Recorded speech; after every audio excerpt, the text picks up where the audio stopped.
dans la louange ensemble et l'adoration.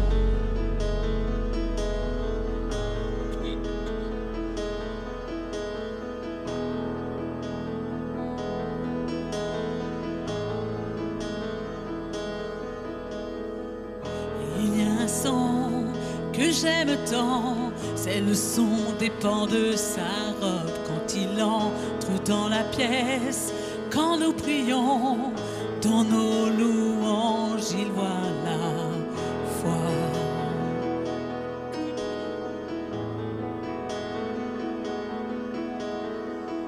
Il y a un son.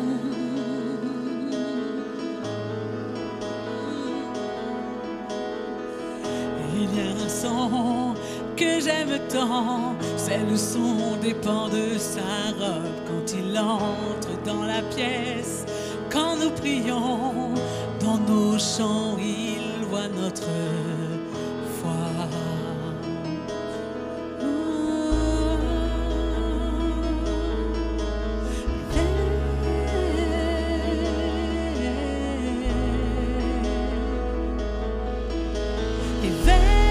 Éveille-toi, mon âme, chante ses louanges, chante ses louanges. Oh, éveille-toi, mon âme, chante ses louanges, chante ses louanges.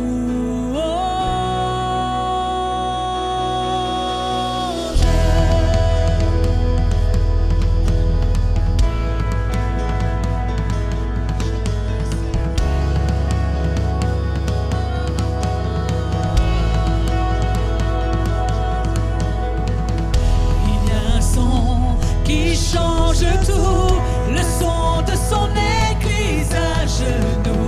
Éveille-toi, oh toi qui dors, c'est l'heure de l'adorer. Éveille-toi, mon âme, chante ses louanges, chante ses louanges. Oh,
Je connais ta douce voix.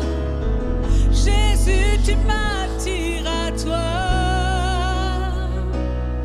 Pour un cœur à cœur avec toi, Seigneur. Le reste perd en importance quand je suis là dans ta présence. Oh, oh, quand je suis là dans ta présence.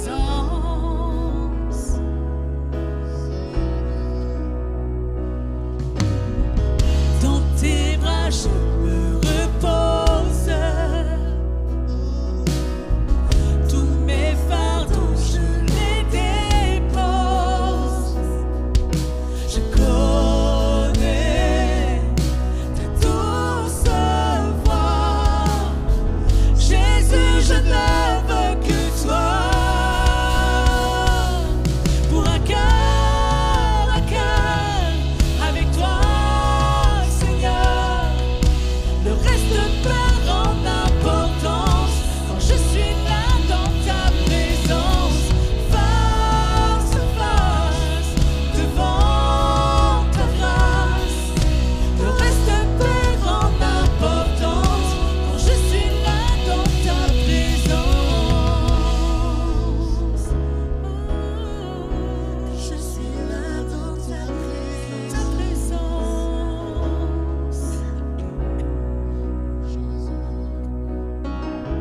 Je plie le genou, j'abandonne tout. Le seul désir de mon cœur, c'est ton cœur. Je plie le genou, j'abandonne tout. Le seul désir de mon cœur, c'est ton cœur. Déclare ça. Plie le genou devant lui et abandonne-toi à lui. J'abandonne tout. Notre seul désir, c'est d'avoir son cœur en nous. C'est ton cœur. Je plie le genou, j'abandonne tout. Le seul désir de mon cœur, c'est ton cœur. Je plie le genou, j'abandonne tout. Le seul désir de mon cœur,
paroles qu'on veut chanter.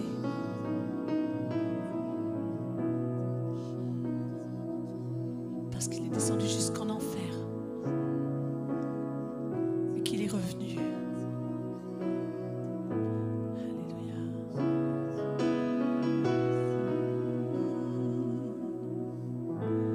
Notre Père éternel, toi qui as tout créé, Dieu tout-puissant, c'est par ton Saint-Esprit que Jésus fut conçu, Christ notre Sauveur. Oui, je crois en Dieu notre Père, oui, je crois en Christ son Fils, oui, je crois en ton Saint-Esprit, ô Trinité divine. Oui, je crois à la résurrection, que nous vivrons à jamais. Car oui, je crois dans le nom de Jésus. Oui, je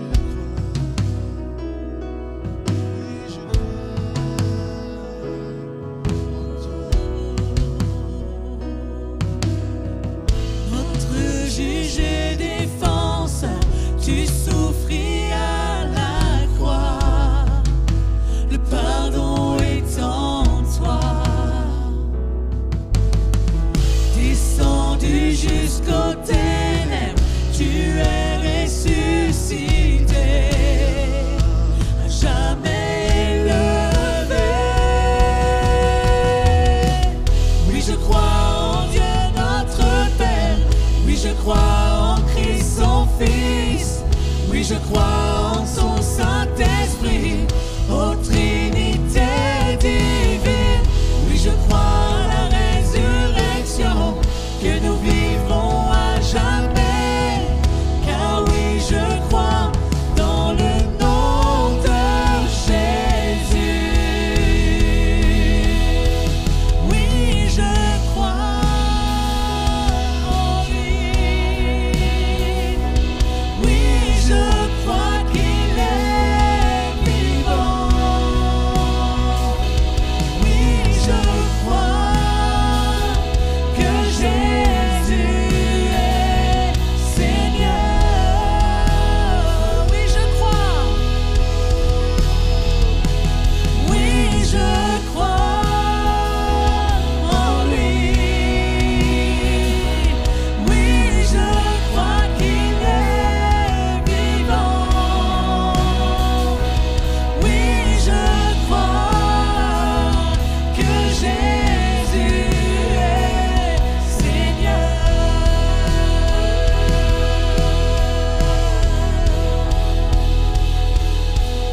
Je crois en Dieu notre Père, oui, je crois en Christ son Fils, oui, je crois en ton Saint-Esprit, ô Trinité divine. Oui, je crois à la résurrection, que nous vivrons à jamais. Car oui, je crois dans le nom de Jésus.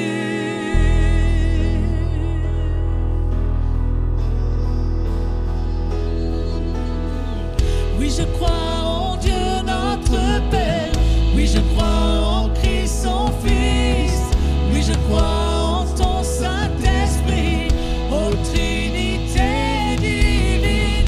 Oui, je crois à la résurrection, que nous vivrons à jamais. Car oui, je crois dans le nom de Jésus. Oui, je crois en Dieu notre Père. Oui, je crois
Trinité divine.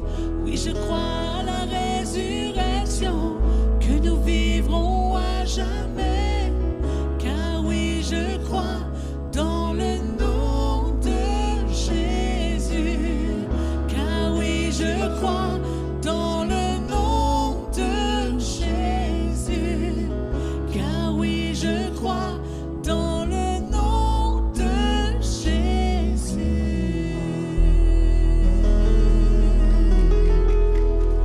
Alléluia. Jésus. Parce qu'on est captivé par lui, parce qu'on est captivé par son regard, par sa présence. On ne veut rien d'autre dans notre vie. Notre seul désir, c'est d'avoir son cœur.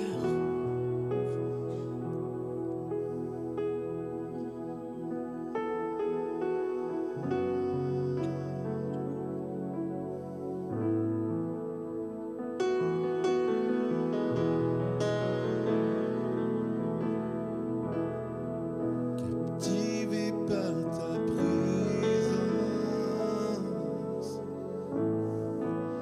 je désire rester à tes pieds. Captivé par ta sainte présence, je veux m'abandonner. Je ne cherche pas ta main. Tu ne me dois rien, tu m'as comblé. Au-delà de tout ce que tu peux faire, je veux ton cœur.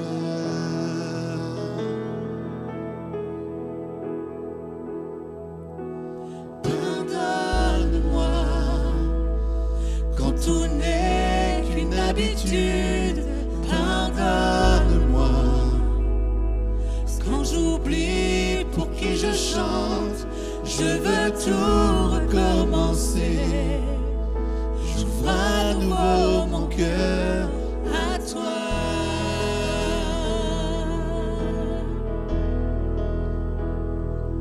Pardonne-moi quand je ne pense qu'à moi seul. Pardonne-moi lorsque toi seul ne suffit pas. Je veux tout recommencer. J'ouvre à nouveau mon cœur à toi.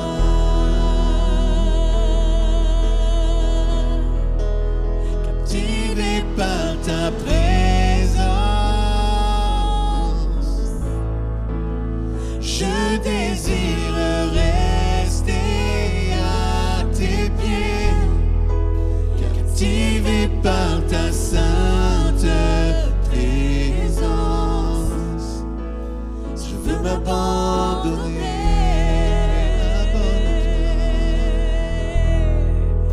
Je ne cherche pas ta main. Tu ne me dois rien. Tu ne me dois rien. Tu m'as comblé. Mais au-delà de tout ça,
louanges pour cette magnifique louange de ce matin encore. Bienvenue, bienvenue à l'église Vivre Libre, bienvenue chez vous. Nous nous retrouvons tous les dimanches matins à 10h30 dans ce lieu. Et pour ceux qui le veulent, revoir les différentes prédications qu'il y a pu y avoir, il y a la chaîne YouTube. Tous les dimanches matins à 10h30, un nouveau culte est mis en ligne. Nous nous retrouvons le mercredi soir aussi pour la réunion de prière, mais exceptionnellement, puisque nous sommes le 1er janvier ce mercredi, il n'y aura pas de réunion de prière. Nous nous retrouvons donc pour les vaillants le 8 janvier. Si vous souhaitez soutenir l'église Vivre Libre, deux solutions. Vous avez les bannettes qui sont sur le stage pour vos dons, vos offrandes, ou vous pouvez aussi récupérer le RIB de l'église au pôle accueil. Enfin, si vous voulez voir toutes les annonces, la vie de l'église, savoir ce qui va se passer, alors là, on est un petit peu en pause parce que ce sont les fêtes, mais janvier va reprendre de plus belle. Vous pouvez donc nous suivre sur Instagram, sur Facebook, et puis si vous voulez voir un petit peu comment ça bouge dans cette église, n'hésitez pas à vous abonner aussi à notre nouveaux réseaux sociaux, notre petite chaîne TikTok. Nous vous souhaitons à tous, puisque c'est une fin d'année, donc bientôt le 31, une excellente nouvelle année, de bonnes fêtes ensemble. Nous pensons que l'année 2024, il y a eu des combats, mais il y a eu aussi de grandes bénédictions. Et nous pensons que le meilleur est à venir en 2025. Donc, franchement, restez dans la paix, dans la joie, et le Seigneur agira. Nous le croyons fermement. Et je laisse toute la place à Mika qui va nous apporter ce que le Seigneur a mis sur son cœur pour ce matin. Bon culte à tous.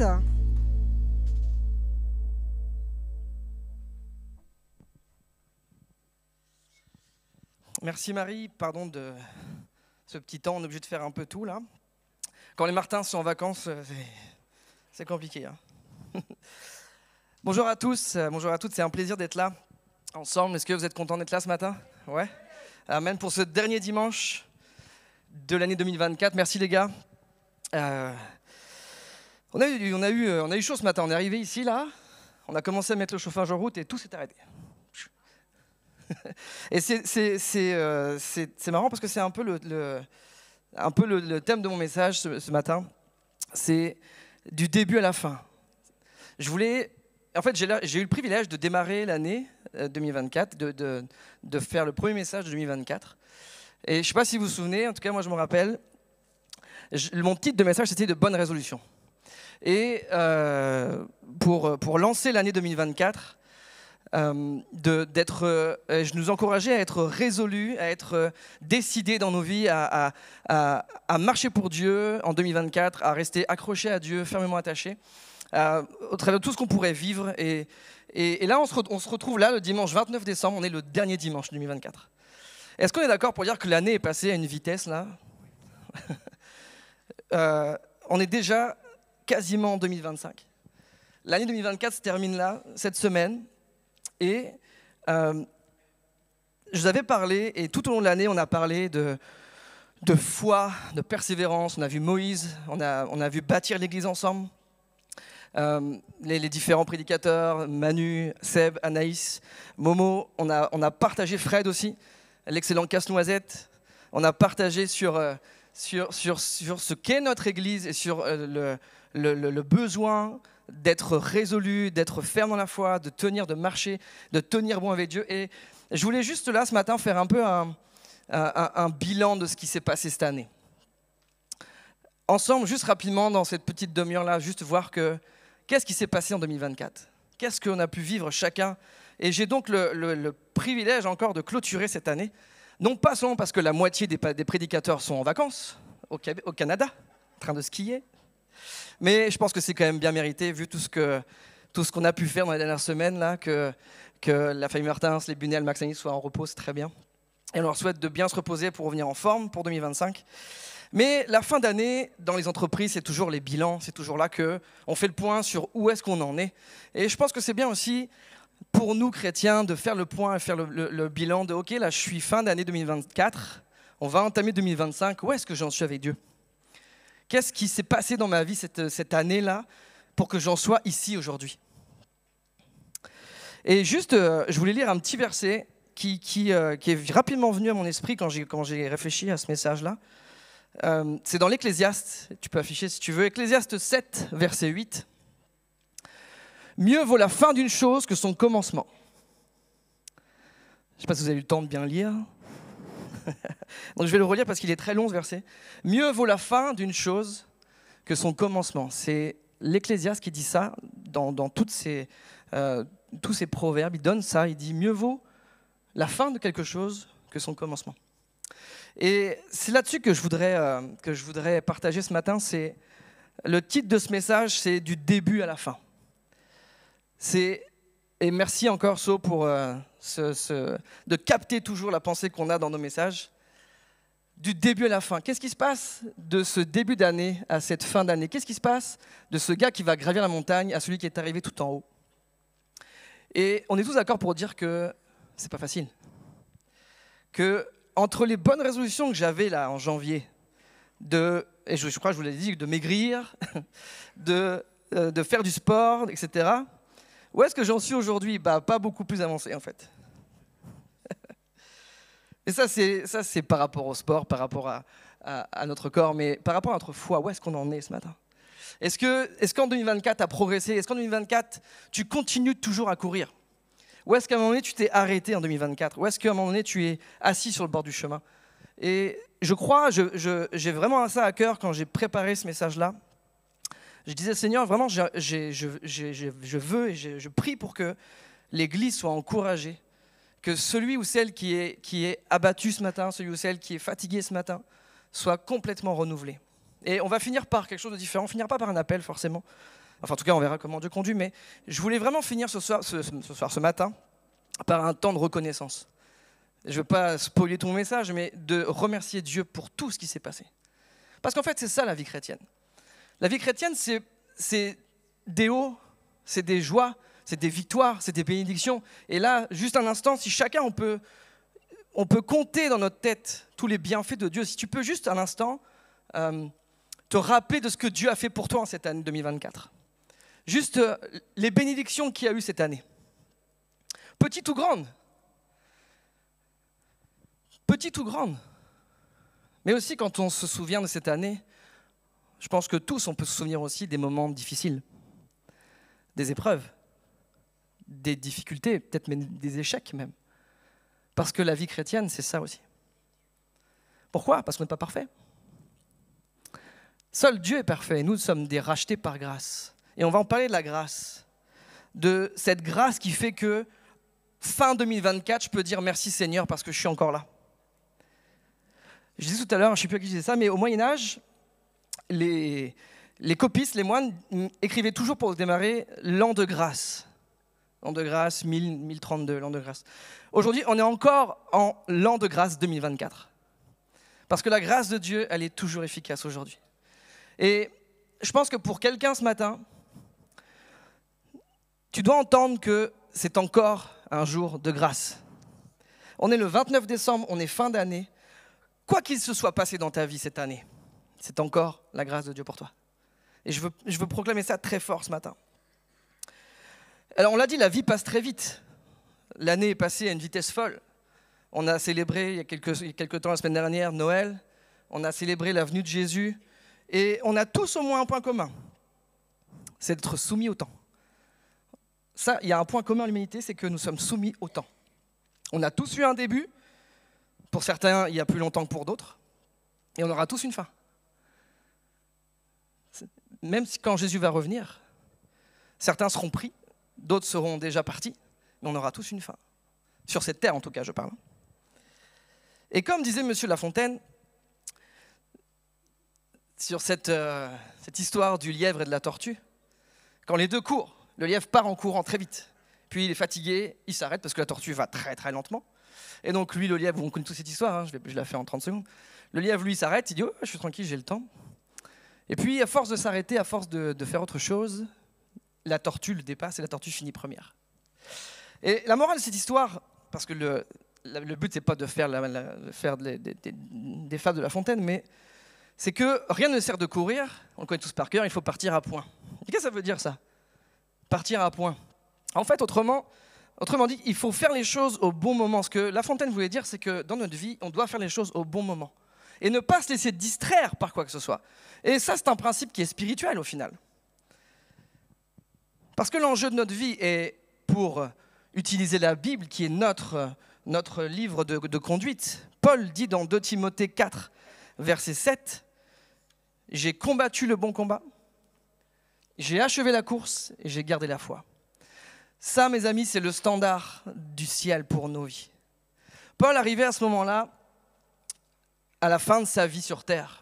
Il était en prison, il attendait d'être jugé et il sentait que la fin était proche. Et il va dire, j'ai combattu le bon combat, j'ai achevé la course et j'ai gardé la foi. Alors que l'année 2024, elle touche à sa fin, est-ce qu'on court toujours ? Parce que Paul, il compare la vie chrétienne à une course. Je cours, la carrière qui est devant moi, laissant en arrière tout ce qui est du monde, et j'ai les yeux fixés sur Jésus, c'est ça que Paul dit. Et ma question ce matin, c'est est-ce que tu cours toujours ? Est-ce que en 2024, tu as continué à courir ? Est-ce que tu t'es arrêté en chemin ? Est-ce que tu as besoin d'être relevé par Dieu pour repartir et courir à nouveau ? Ce matin, je veux juste qu'on s'arrête et bénir Dieu pour les bénédictions d'hier. Même si en début d'année, on est toujours plein de bonne volonté, on est toujours plein de bonnes résolutions, je vais faire ci, je vais faire ça. Quand on regarde en arrière, là, on est aujourd'hui le 29, quand on regarde depuis le 1er janvier, quelles sont les résolutions qu'on a mises en place et qu'on a faites dans nos vies ? Bien souvent, pas beaucoup. Pourquoi ? Parce que le temps passe, le travail, la famille, les amis, on est pris dans le tourbillon de la vie, et puis on n'a pas le temps. Et ce matin, vraiment, je voudrais qu'on parle de temps. Parce que ce matin, l'avantage qu'on a pendant cette demi-heure-là, c'est qu'on va avoir le temps de se poser à un moment donné et de dire « Ok Seigneur, où est-ce que j'en suis avec toi ?» Parce que cette vie-là, en 2024, elle est à 100 à l'heure, on le sait tous. On court dans tous les sens. Et là, on a fait Noël, on a couru dans tous les sens pour acheter des cadeaux. Parce qu'on s'y prend toujours à la dernière minute, enfin en tout cas moi, pour acheter la nourriture, pour préparer, etc. Mais dans la vie avec Dieu, il est bon parfois de s'arrêter. Et de regarder à un moment donné où est-ce qu'on en est dans nos vies. Et les saisons qu'on a vécues, là, l'année qui est passée, je pense que tous ici et toutes, on peut dire qu'on a eu des victoires dans certains domaines. On a eu des joies, on a eu des bénédictions. Mais on a aussi des combats, on a aussi des épreuves où parfois on a l'impression que ce serait plus fort que nous, que l'épreuve dans laquelle je suis là, je ne vais pas réussir à m'en sortir. Je crois que tout le monde ici, on a dit au moins ça une fois. C'est trop pour moi, Seigneur, je ne vais pas réussir. Cette année a été peut-être riche en bénédictions pour quelqu'un, pour plusieurs ici, mais elle a été peut-être aussi très compliquée pour d'autres. Ça, c'est 2024. Ça, c'est le lot de tout être humain. Mais il y a un gars dans la Bible qui s'appelle David, et qui, même s'il a vécu il y a quasiment 3000 ans, avait compris une chose. David avait compris que peu importe ce qu'il devait vivre, il disait à son âme, bénis l'Éternel. Et c'est le psaume 103, j'ai pris ce psaume-là, je vais vous le lire, parce que j'ai pris ma Bible, et si je ne l'ouvre pas, il n'y a pas d'intérêt. Et ce psaume-là, dans la version seconde, il s'appelle « Les bienfaits de l'Éternel ». Et je crois que la Bible, elle s'explique par elle-même. « Mon âme, bénis l'Éternel, que tout ce qui est en moi bénisse son saint nom. Mon âme, bénis l'Éternel, il parle à son âme et n'oublie aucun de ses bienfaits. C'est lui qui pardonne toutes tes iniquités, tous tes péchés. C'est lui qui guérit toutes tes maladies. C'est lui qui délivre ta vie de la fausse, qui te couronne de bonté et de miséricorde. C'est lui qui rassasie de bien ta vieillesse et qui te fait rajeunir comme l'aigle. » Alors la version que j'ai mise, c'est la version Summer, plus courante. Mais tout ça, ce sont des promesses que Dieu donne. Tout ça, ce que David dit, et David le dit à son âme. Et il avait compris que lorsqu'il est abattu, et quand on connaît un peu la vie de David, on sait qu'il n'a pas vécu que des victoires. Son propre fils voulait le tuer, à un moment donné. Un autre de ses fils a violé sa propre sœur, sa demi-sœur. Et David se retrouve là, il a commis adultère avant ça. Donc la vie de David n'a pas été toute rose, hein, mais il a compris quelque chose, qu'il devait parler à son âme. Parce que Dieu, et déjà là, David a compris que Dieu était le Dieu de la grâce. Parce que la grâce, on va voir tout à l'heure, la grâce, ce n'est pas un prétexte pour pécher. On soit d'accord là-dessus, la grâce n'est pas un prétexte pour dire je peux faire ce que je veux, pardon Seigneur, et je repars. Non. La grâce de Dieu, ce n'est pas ça. La grâce de Dieu, c'est quoi qu'on fasse, on ne mérite rien. Par contre, par notre vie, on mérite la mort, puisqu'on est pécheur. Mais la grâce de Dieu, c'est qu'il a envoyé Jésus pour venir sur terre, pour mourir pour nous, à notre place, et nous sauver. Ça, c'est la grâce de Dieu. Et bien avant ça, David a compris que Dieu était le Dieu fidèle qui pouvait lui pardonner ses péchés, qui pouvait le guérir de ses maladies. Et c'est ce qu'on croit, c'est ce qu'on professe, nous, ici, non ? Église de VS, est-ce que c'est ce qu'on professe à chaque jour dans nos vies, que Dieu est le Dieu fidèle, que Dieu est celui qui guérit, que Dieu est celui qui nous sauve, que Dieu est celui qui nous protège. Amen. Amen. Et le remède contre l'abattement que tu as pu vivre en 2024, c'est de parler à ton âme et de dire à ton âme, compte. Il y a ce vieux cantique là qu'on chantait dans nos églises avant. Compte les bienfaits de Dieu. Je ne le chanterai pas là, parce que je ne suis pas héritage. Compte les bienfaits de Dieu, mets-les tous devant tes yeux. Et David dit ça, mais mon âme, regarde ce que Dieu a fait. Regarde combien Dieu t'a béni. Regarde combien Dieu est fidèle. Combien Dieu ne t'abandonne pas et ne t'abandonnera jamais. Et tout ça, c'est possible par la grâce. Alors quelqu'un va peut-être me dire, ok, mais comment c'est possible ça, que tous les jours, Dieu puisse être avec moi? Mais parce que Jésus l'a dit simplement. Dans Matthieu 28, 20, juste avant de remonter au ciel, après qu'il ait ressuscité, Jésus apparaît à ses disciples, il va rester avec eux, et il va les envoyer, il va leur commander de les prêcher sur toute la terre. Et nous, on est le fruit de ça. On est le fruit de ces disciples qui sont partis dans toutes les directions, qui ont commencé à prêcher, qui ont propagé l'évangile depuis 2000 ans. Et il va leur dire cette phrase-là, « Je suis avec vous tous les jours jusqu'à la fin du monde. » Ça, ce n'est pas une parole en l'air. Ça, c'est Jésus qui a dit « Je suis avec vous » et c'est valable pour nous aujourd'hui, chrétiens de 2024. « Je suis avec vous tous les jours jusqu'à la fin du monde. » On est d'accord que le monde n'est pas encore terminé. Si on est là, c'est que le monde n'est pas encore terminé. Ok, Jésus n'est pas encore revenu. Donc ça veut dire que Jésus est là. Si le truc il est simple, si je crois que la Bible est vraie, si je crois que la parole de Dieu est vérité, Jésus est là. Avec toi, avec toi, avec toi, avec toi, avec toi, avec toi, avec moi. Par son Saint-Esprit. L'Esprit de Dieu est là dans ce lieu, présent avec moi et en moi. L'Esprit de Dieu, c'est la personne de Dieu qui est la plus proche de nous. Et Jésus l'a envoyé, je vais vous envoyer un autre que moi, le Consolateur, le Saint-Esprit, qui lui va être avec nous tous les jours. Et Dieu là s'engage pour un contrat de 365 jours par an. C'est le meilleur contrat qu'on puisse avoir pour ceux qui travaillent dans le commerce. C'est un contrat à vie. Dieu ne peut pas être malade, Dieu ne peut pas démissionner, Dieu ne peut pas être licencié, Dieu ne peut pas s'en aller. Dieu, au travers de Jésus, a dit « Je serai là tous les jours ». Et ça doit être une promesse pour toi, pour 2025. Dieu sera là avec toi tous les jours, jusqu'à ce que Jésus revienne, jusqu'à la fin du monde. Il n'y a pas de condition à ça. Jésus a dit, je suis avec vous tous les jours. Est-ce qu'on peut dire amen à ça? Amen. Et donc ça veut dire, moi je me suis dit, si Jésus dit, je suis avec toi tous les jours, ça veut dire que dans les jours de joie, comme samedi dernier, par exemple, quand on a fait le spectacle. Jésus était là. Jésus était là et Jésus a applaudi dans le ciel avec les anges la grâce de Dieu, la puissance de Dieu qui se manifeste dans tes jours de victoire. Quand tu décroches un job, quand tu combats une addiction et que tu en sors vainqueur, quand tu sors de la maladie, quand toutes sortes de bénédictions, les anges dans le ciel acclament Dieu, Jésus dans le ciel acclame son Père. Parce que Dieu agit avec puissance. Mais quand, le jour suivant, tu apprends une nouvelle qui va abattre ton âme, quelqu'un que tu aimes a eu un accident, tu perds son emploi, l'école ferme. Quand tu apprends cette nouvelle-là, Jésus est là aussi.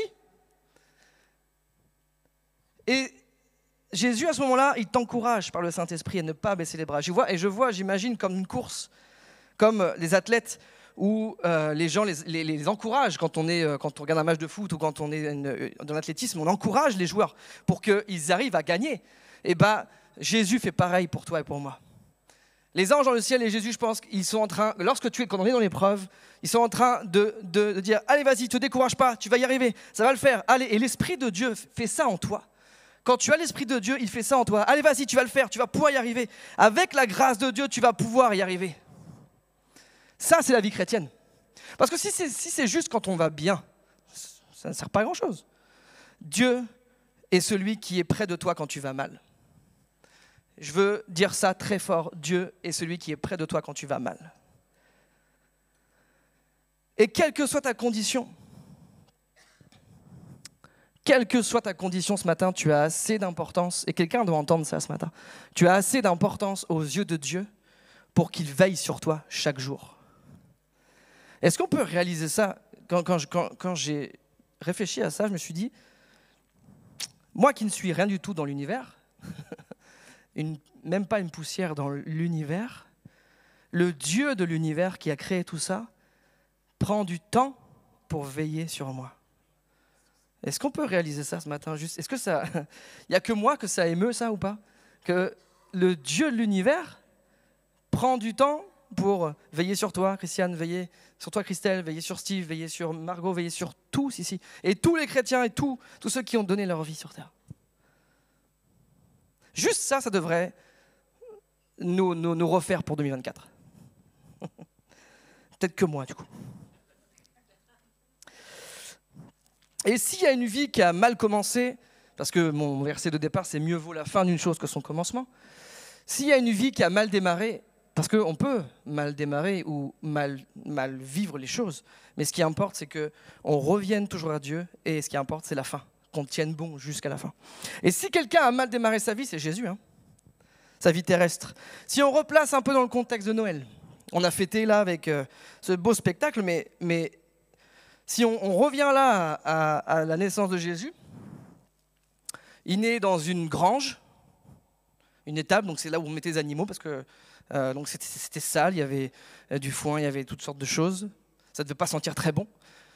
Des parents qui ne sont pas riches, Joseph et Marie. Le roi en place, il veut le tuer. Quand même, Jésus naît, c'est un tout petit bébé que déjà on veut le tuer. Et donc même le roi, par jalousie, fait tuer tous les autres bébés, les petits garçons à Bethléem. Et ses parents même doivent s'enfuir en Égypte. Ça, c'est le début de la vie de Jésus. Ok, Jésus grandit, il commence son ministère à 30 ans. Quand il déclare qu'il est le Fils de Dieu, ses propres frères ne le croient pas. La Bible dit que ses frères ne croyaient pas en lui. Ses frères de sang, ses frères, Jacques, son vrai frère. Ils ne croyaient pas que c'était le Fils de Dieu. Sa propre famille ne le croit pas. Il est chassé des synagogues pendant 3 ans et demi.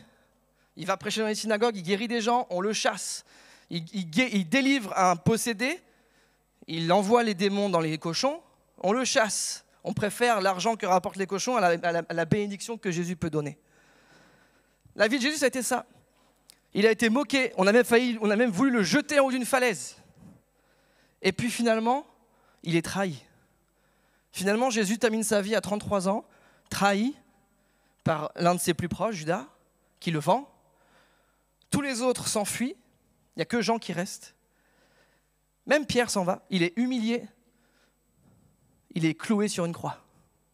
Il finit comme un brigand, lui le Fils de Dieu, lui le roi de gloire, celui qui était l'égal de Dieu dans le ciel, finit cloué sur une croix comme un brigand, comme un vulgaire voleur. Et pourtant, je crois que Jésus aurait pu, beaucoup plus que nous, renoncer à ça. Dire, ok, là, c'est trop, les anges venaient me délivrer, mais les gens le disent, appelle Dieu qui vienne te délivrer. Jésus aurait pu faire ça. Mais Jésus est allé jusqu'au bout, il a tenu jusqu'au bout. Même à Gethsémanée, quand son sang, enfin sa sueur devenait du sang, par l'angoisse. Ceux qui ont déjà vécu des crises d'angoisse savent ce que c'est. L'angoisse. Des choses qui tu as l'impression d'exploser à l'intérieur. Jésus a vécu ça. Pour toi et pour moi.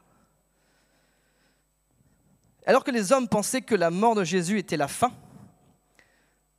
c'est terminé. En réalité, la grâce de Dieu, c'est que c'est le commencement d'un chapitre nouveau pour l'humanité. La fin de Jésus, sa mort sur la croix et sa résurrection a été le commencement de l'année de grâce. Et on est en 2024 dans une année de grâce. Quelqu'un doit entendre ce matin que nous sommes dans une année de grâce. Et la grâce de Dieu, elle est pour toi.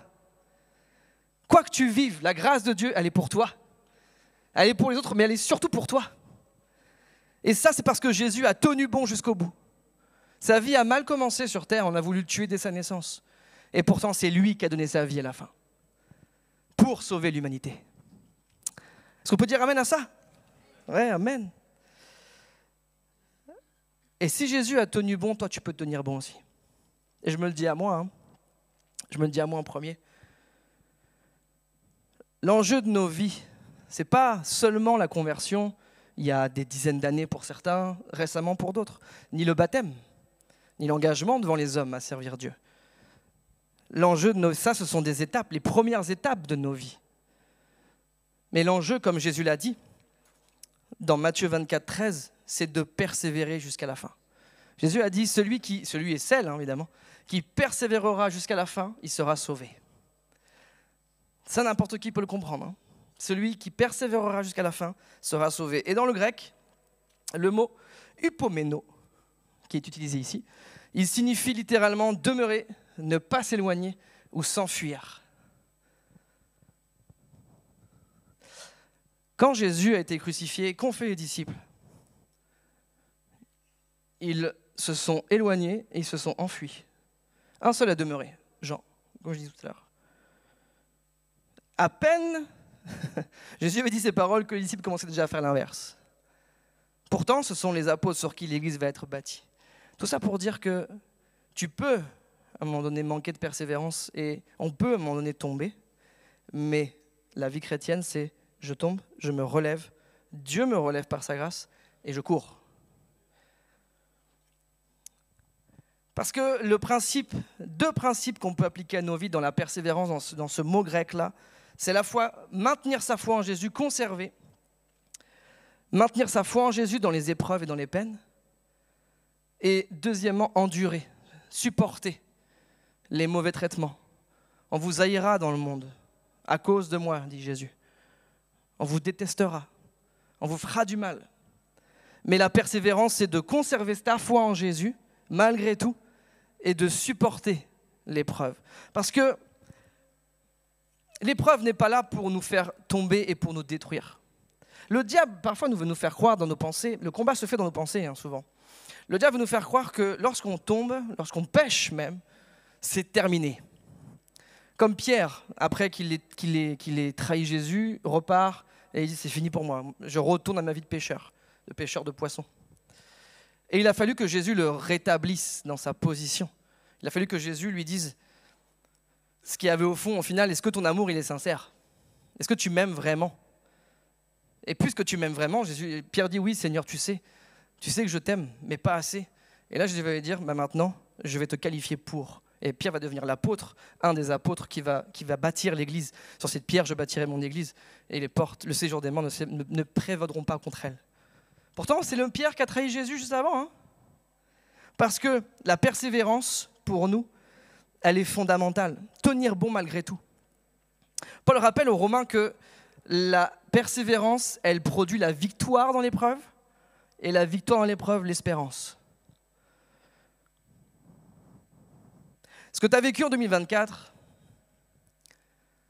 les épreuves que tu as vécues en 2024, peut-être que tu vas en vivre des plus difficiles encore en 2025. C'est pas réjouissant hein, comme programme. On pourrait dire que t'inquiète, ça va aller. La vie chrétienne, c'est super facile pour les jeunes qui sont là. C'est super simple la vie chrétienne. On flotte sur un nuage. On traverse nos vies comme ça, tout en flottant. Eh bien non, c'est pas vrai, puisque nous sommes dans ce monde. Et tous les chrétiens ici, on peut le dire. Parfois, c'est dur d'être chrétien. C'est dur de tenir bon dans notre foi. Quand la maladie, elle frappe à ta porte, en disant « Hey, salut, tu pensais que j'en étais sorti ?» Eh ben non.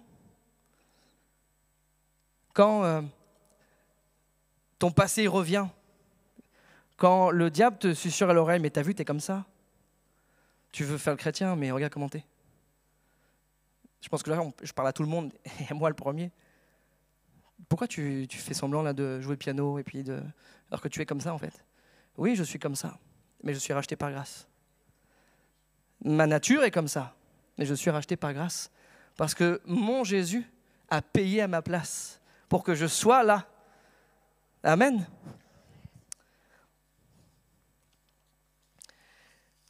Parce que notre naturel, lui, à la première occasion, il s'enfuit. Le Micah naturel, à la première occasion, il s'enfuit. C'est sûr. Mais le Micah naturel, lorsque j'ai accepté Christ dans ma vie, il est mort. Paul dit que notre vieil homme a été crucifié avec Christ. Il a été enseveli dans la mort de Christ. Et c'est le nouvel homme, c'est le nouveau Micah qui est apparu. Et juste, je voulais voir rapidement deux hommes qui ont travaillé avec Paul en même temps. Et l'un a bien commencé et mal fini, l'autre a mal commencé et bien fini. Ces deux gars, c'est Démas et Jean-Marc. Alors, je voulais faire une blague, mais je suis dégoûté parce que Jean-Marc n'est pas là. J'ai dit hello hier, je vais lui parler, mais en fait, il n'est pas là. Donc, ça met tout par terre. Donc, Jean-Marc, si tu me regardes, je vais parler de toi. Non, le deuxième gars, c'est Marc. Enfin, Jean se nommait Marc et on l'appelait Jean-Marc. Et c'est deux hommes qui ont travaillé avec Paul dans ses voyages missionnaires. Et ils sont tous deux cités dans les salutations à l'épître à Philémon. La lettre que Paul envoie à Philémon, il dit Luc, Démas et Marc, mes compagnons d'œuvre, vous saluent, l'église qui est chez toi. Ok. Donc là, on dit les gars, ils sont avec Paul. Et à cette époque-là, je pense que ça devait être pas mal quand même de servir avec Paul. On devait voir quand même de belles choses. Et plus tard, la lettre aux Colossiens, Paul, donc dans ses salutations, dit Luc, toujours Luc, lui reste fidèle, il ne changera pas de... Luc, le médecin bien-aimé, et Démas vous salue. Il n'y a plus de Démas, mon compagnon d'œuvre, c'est juste Démas. Et puis enfin, malheureusement, dans la lettre à Timothée, la deuxième épître à Timothée, Paul va dire, il conclut tristement en disant « Démas m'a abandonné par amour pour le siècle présent. » Le gars, il sert avec Paul, donc il doit avoir des miracles, il doit vivre des bénédictions, et le temps passe et Paul dit que Démas l'a abandonné. Pas seulement lui, si encore, puisque Marc a fait la même chose, si encore Démas était juste parti, ok, mais par amour pour le siècle présent. Et on n'est pas là pour juger Démas, je ne suis pas là du tout pour juger Démas, parce que j'espère que il est revenu à Dieu. La Bible ne dit pas, le Nouveau Testament ne dit pas comment Démas a fini. Mais j'espère que ce gars-là, à un moment donné, laissé l'Esprit de Dieu lui parler et s'est repenti vraiment et a repris sa course. Mais pourtant, il a bien commencé Démas. Il a mal fini. Pourquoi? Parce qu'il n'a pas veillé sur son âme. Et Jean-Marc, quant à lui, dans Acte 13, verset 13, je vais le lire, Acte 13, 13. Paul et ses compagnons s'étant embarqués à Paphos se rendirent à Pergue, en Pamphylie. Jean, donc là c'est Jean-Marc, parce qu'à chaque fois, Jean se sépara d'eux et retourna à Jérusalem. C'est juste ça.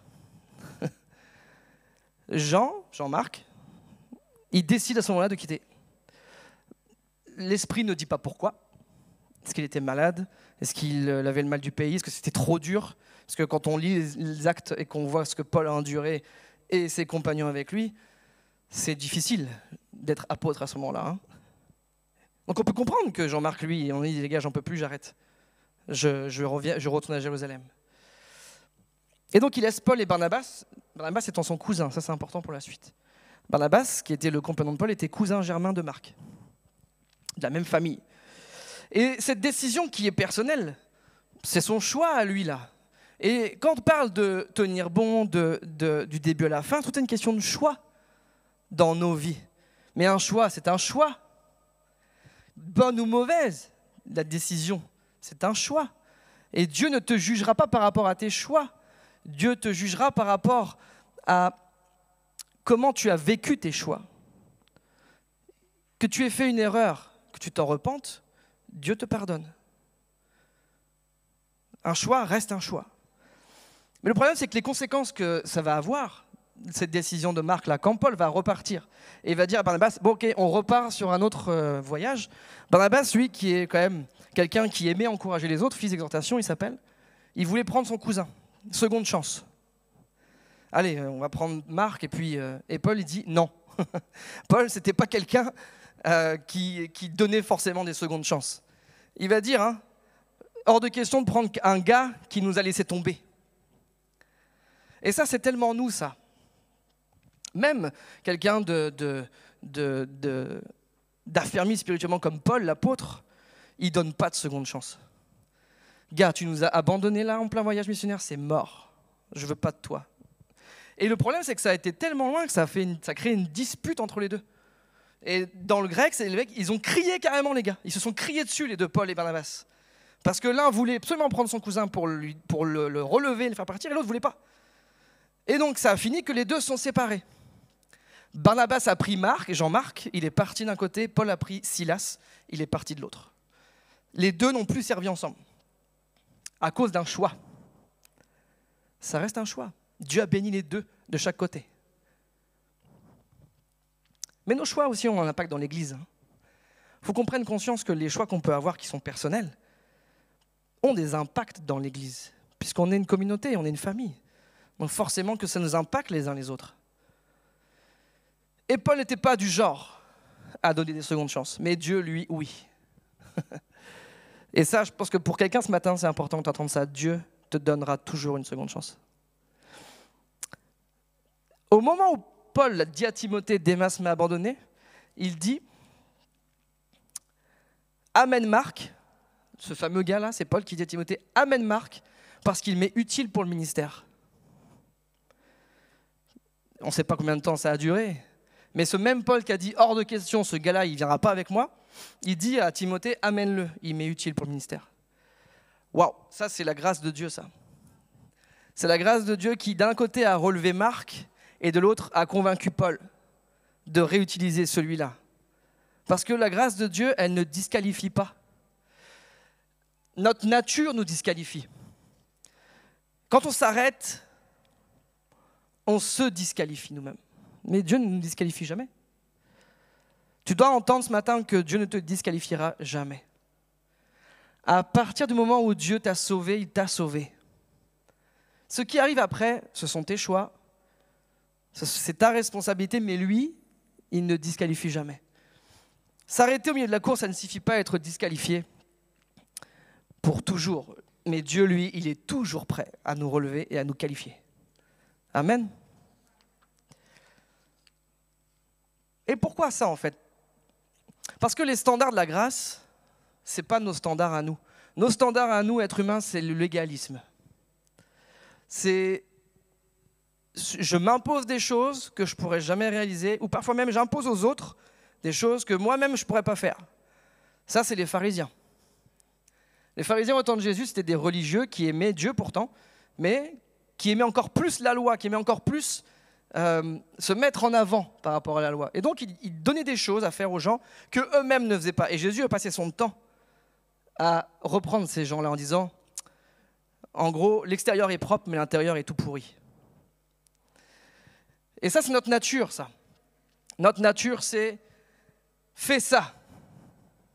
Mais moi, c'est pas grave si je ne le fais pas. C'est malheureusement notre nature pécheresse. À cause du péché, nous sommes faillibles, changeants, irrésolus. Dès que ça ne va pas, on s'enfuit, on quitte.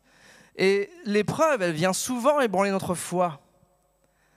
Et nous enfermer lorsqu'on tombe, lorsque malheureusement on pêche, nous enfermer dans la culpabilité. Et l'ennemi de notre âme utilise la culpabilité pour nous tenir prisonniers, alors qu'en fait, le premier principe de la grâce, c'est qu'elle est inconditionnelle. C'est-à-dire qu'elle ne dépend pas de nos actions et de nos mérites. La grâce de Dieu ne dépend pas de est-ce que je vais bien vivre ma vie aujourd'hui ou est-ce que je vais pécher aujourd'hui. Ce n'est pas l'épée de Damoclès, la grâce de Dieu. Encore une fois, Paul dit, qui vous a arrêté aux Galates? Et la grâce, ce n'est pas un prétexte pour pécher. La grâce de Dieu, elle est plus exigeante que la loi dans l'Ancien Testament. Pourtant, les Hébreux, il y avait plus de 600 commandements, 600 règles à observer. Impossible à observer. Et pourtant, la grâce, elle va encore plus loin. Mais la différence, c'est que l'Esprit de Dieu en nous donne le moyen d'y arriver. Paul dit, j'ai la volonté, mais je ne peux pas.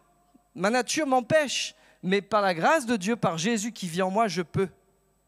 Ça, c'est une réalité. La grâce de Dieu, elle est suffisante. Pas besoin de chercher ailleurs ce que Dieu peut te donner. La grâce de Dieu, elle transforme.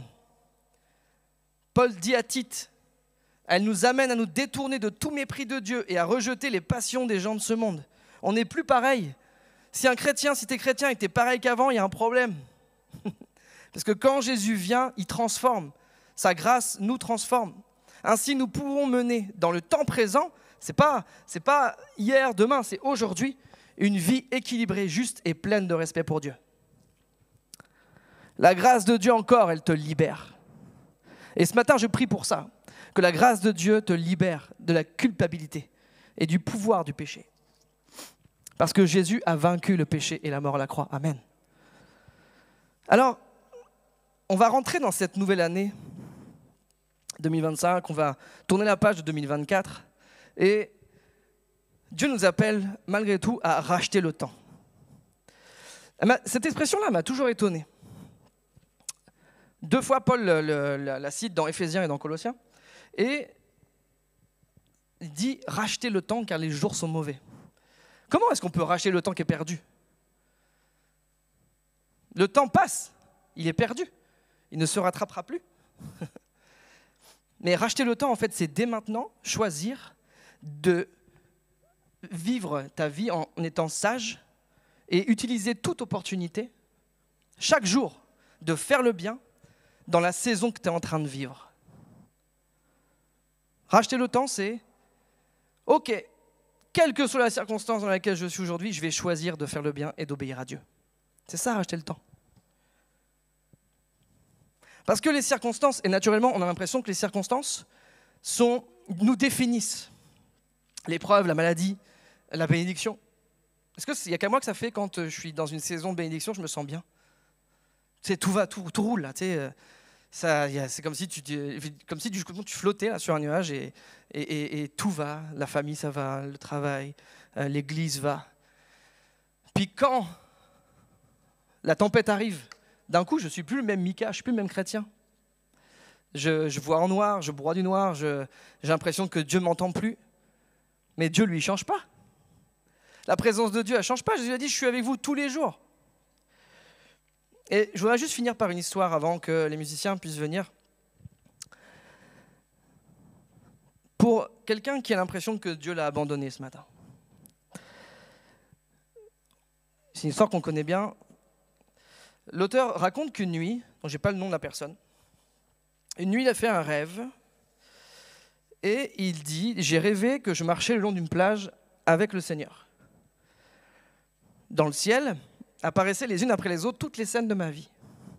J'ai regardé en arrière et j'ai vu qu'à chaque scène de ma vie, il y avait 2 paires de traces sur le sable. Les miennes et puis celles du Seigneur. Ainsi, nous continuons à marcher jusqu'à ce que tous les jours de ma vie aient défilé devant moi. Alors je me suis arrêté et j'ai regardé en arrière. Et j'ai remarqué qu'en certains endroits, il n'y avait qu'une seule paire d'empreintes. Et ça correspondait exactement avec les jours les plus difficiles de ma vie. Les jours de plus grande angoisse, de plus grande peur et de plus grande douleur. J'ai donc interrogé le Seigneur en disant « Mais tu m'as dit que tu étais avec moi tous les jours de ma vie.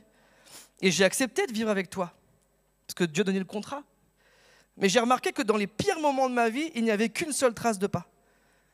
Je ne peux pas comprendre que tu m'aies laissé seul au moment où j'avais le plus besoin de toi. Et Dieu répondit, mon fils, tu m'es tellement précieux, je t'aime. Je ne t'aurai jamais abandonné, pas même une seule minute. Les jours où tu n'as vu qu'une seule trace sur le sable, ces jours d'épreuve et de souffrance, eh bien, c'était moi qui te portais. Quand tu regardes en arrière et que tu as l'impression que Dieu n'est pas là quand tu es dans l'épreuve au pire moment, en fait, Dieu te porte. Encore une fois, je veux répéter et je veux qu'on célèbre cette année 2024 parce que aujourd'hui, même si elle a mal commencé, elle peut bien finir. Tu peux choisir aujourd'hui que 2024, même si ça a été une année compliquée, finisse bien. Parce que le Dieu qui est là tous les jours. Et aujourd'hui, là, il est ici dans l'église avec nous. Et lorsque tu as l'impression que Dieu t'a abandonné, c'est là qu'il est le plus en train d'agir pour toi. Et je disais tout à l'heure à Momo, des fois on écrit des choses et quand tu les écris, tu les réalises, ça te fait comme un « wow, c'est génial ». Alors je ne sais pas si ça va vous faire ça, mais Dieu a dû abandonner son propre fils à la croix pour ne plus jamais avoir à t'abandonner à cause du péché. Et quand je me suis dit ça moi-même, hier en finissant ça, quand je me suis dit ça, je me suis dit, waouh, Dieu a dû abandonner Jésus à la croix, son propre fils. Quand Jésus a dit, mon Père, pourquoi m'as-tu abandonné ? Dieu a dû détourner le regard parce que Jésus portait ton péché et mon péché, afin qu'il n'ait plus jamais à nous abandonner. Afin que lorsque Jésus ressuscite, il puisse dire, je suis tous les jours avec vous. Et jamais plus tu seras seul. Est-ce que ça met quelqu'un en joie ce matin, ça ? Non ? Oui ? Je vous ai endormi, pardon, désolé. Je voulais finir cette année 2024, puisque dimanche prochain, on sera en 2025, par un temps de reconnaissance. Je crois que l'Esprit de Dieu va te parler pendant ce moment-là. Je crois de tout mon cœur que l'Esprit de Dieu est assez grand, est assez puissant pour lui-même te toucher, te visiter, sans faire forcément d'appel. Je crois et je proclame que Dieu va agir dans les temps qui vont venir là tout de suite, là, dans ces quelques minutes. On va chanter un chant avec l'équipe et je vais me mettre là-bas. Est-ce que tu peux juste mettre le pied de, je sais pas, le pied de micro, s'il te plaît, celui-là pour mon micro. Je crois que tu peux décider aujourd'hui, à partir d'aujourd'hui, le dimanche 29 décembre 2024, de vivre ta vie différemment. Dieu n'attend qu'une chose, c'est que tu fasses ce choix-là. Parce qu'il ne peut pas t'obliger à le faire. Lui, il va te dérouler tout ce qu'il faut derrière pour que tu puisses le vivre. Mais Dieu ne pourra jamais t'obliger à le faire. Il ne pourra jamais t'obliger à prendre sa main et le laisser te porter sur ses épaules. Alors juste, est-ce qu'on peut se lever ensemble ? Ouais, je vais chanter, ouais. En tout cas, je vais ministrer, essayer. On est en famille ce matin. Et j'aimerais juste qu'on prenne ce chant-là qui dit que Dieu est l'alpha et l'oméga. Que Dieu est celui qui est au début et à la fin. Parce que ce qui reste malgré tout, ce n'est pas les épreuves, ce n'est pas les victoires, ce n'est pas la bénédiction, c'est Dieu. Ce qui va rester avec toi en partant de celui-là, c'est Jésus.